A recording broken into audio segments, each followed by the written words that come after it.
നിയമസഭാ തെരഞ്ഞെടുപ്പിന് ശേഷം ജാർഖണ്ഡിൽ നിന്ന് ബി.ജെ.പി. തുടച്ചു നീക്കപ്പെടുമെന്നും എല്ലാ ഭരണഘടനാ സ്ഥാപനങ്ങളെയും ബി.ജെ.പി. നിയന്ത്രിച്ചിട്ടുണ്ടെന്നും എന്നാൽ അടുത്തിടെ നടന്ന ലോക്സഭാ തെരഞ്ഞെടുപ്പിൽ ജനങ്ങൾ അവരെ പാഠം പഠിപ്പിച്ചെന്നും ജാർഖണ്ഡ് മുൻ മുഖ്യമന്ത്രി ഹേമന്ത് സോറൻ പറഞ്ഞു.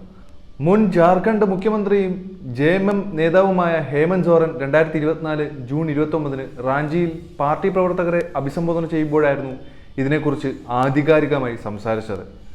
ഹേമന്ത് സോറനെതിരെ ബി.ജെ.പി. ഗൂഢാലോചന നടത്തിയെന്ന് ആരോപിച്ച് ആയിരുന്നു അദ്ദേഹം ജൂൺ 29 ബി.ജെ.പിയെ വിമർശിക്കുകയും വരാനിരിക്കുന്ന നിയമസഭാ തെരഞ്ഞെടുപ്പിന് ശേഷം സംസ്ഥാനത്ത് നിന്ന് കാവി പാർട്ടി തുടച്ചു നീക്കപ്പെടുമെന്ന് അവകാശപ്പെടുകയും ചെയ്തത്. തന്നെ ജയിലിൽ അടയ്ക്കാൻ ഗൂഢാലോചന നടത്തിയവർക്കെതിരെ കലാപമുണ്ടാകുമെന്നും ജാർഖണ്ഡിലെ ജനങ്ങൾ ബി.ജെ.പിയെ വെറുതെ വിടില്ലെന്നും സോറൻ തന്റെ വസതിയിൽ ജെ.എം.എം പ്രവർത്തകരെ അഭിസംബോധന ചെയ്തുകൊണ്ട് പറഞ്ഞു.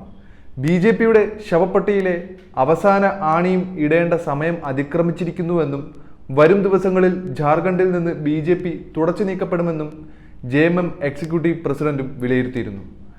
കള്ളപ്പണം വെളുപ്പിക്കൽ കേസിൽ സംസ്ഥാന ഹൈക്കോടതി ജാമ്യം അനുവദിച്ചതിനെ തുടർന്ന് ജൂൺ 28 ബിർസ മുണ്ട ജയിലിൽ നിന്ന് സോറൻ മോചിതനായിരുന്നു.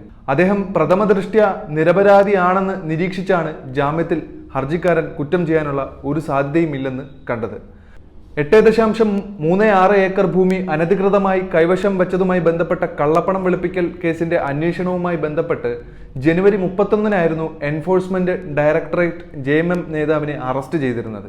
എല്ലാ ഭരണഘടനാ സ്ഥാപനങ്ങളെയും ബി.ജെ.പി. നിയന്ത്രിച്ചിട്ടുണ്ടെന്നും എന്നാൽ അടുത്തിടെ നടന്ന ലോക്സഭാ തെരഞ്ഞെടുപ്പിൽ ജനങ്ങൾ അവരെ പാഠം പഠിപ്പിച്ചെന്നും അദ്ദേഹം വിലയിരുത്തി. ബി.ജെ.പി. അസംബ്ലി തെരഞ്ഞെടുപ്പിന് മുന്നോടിയായി പദ്ധതികൾ ആസൂത്രണം ചെയ്യുകയാണെന്ന് ഹേമന്ത് സോറന് മനസ്സിലായി എന്നും ബി.ജെ.പി. ആഗ്രഹിക്കുന്ന ഏത് ദിവസവും തെരഞ്ഞെടുപ്പ് നടത്താൻ സോറൻ ശരിക്കും അവരെ ധൈര്യപ്പെടുത്തുമെന്നും ജാർഖണ്ഡിലെ നിയമസഭാ തെരഞ്ഞെടുപ്പ് വിജയിക്കുകയെന്ന ബി.ജെ.പിയുടെ സ്വപ്നവും മുംഗേരിലാൽ കെ ഹസീൻ സപ്നെ ആയിരിക്കുമെന്നും പല സംസ്ഥാനങ്ങളിലും ബി.ജെ.പി. ആദിവാസികളെ മുഖ്യമന്ത്രിമാരായി വിളിക്കുന്നത് പക്ഷേ ബി.ജെ.പി. വെറും റബ്ബർ സ്റ്റാമ്പുകൾ മാത്രമായതുകൊണ്ടാണെന്നും സോറൻ വിലയിരുത്തിയിട്ടുണ്ട്.